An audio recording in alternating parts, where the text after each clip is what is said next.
मार्कडवाडी इथं जाणार असल्याचं आदित्य ठाकरे म्हणाले। सर्वजण एकत्र गेल्यास गडबड होऊ शकते असंही ते म्हणाले। त्याबरोबरच ईव्हीएम जुगाड करून जिंकल्याविरोधात लढत असल्याचं आदित्य ठाकरेंनी म्हटलंय। समाजवादी पक्ष भाजपची बी टीम म्हणून काम करत असल्याचंही ते यावेळी म्हणाले।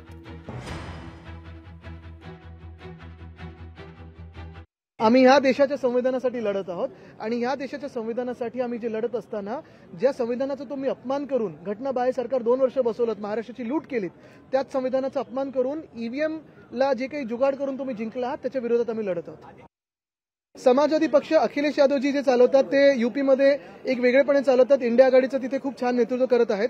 इकडचे जो त्यांचं जे काही आहेत अनेकदा मी हाऊसमध्ये बसून पाहिलेलं आहे आणि ह्या निवडणुकीत पण पाहिले की ती भाजपची बी टीम म्हणून काम करतात। मला त्यांच्यावर बोलायचं नाहीये।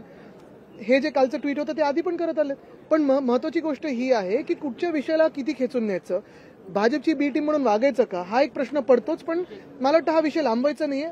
आमची जी भूमिका आहे ती स्पष्ट आहे। आमचं हिंदुत्व आम्ही पहिलं पण सांगितलं, हृदयात राम आणि हाताला काम, ते आमचं आहे। सगळ्यांच घेऊन सोबत चाललोय। उलटं तुम्हाला अजून एक सांगतो, कदाचित आम्ही एकमेव पक्ष असे असू जे स्पष्टपणे सांगतो की आम्ही हिंदुत्ववादी आहोत।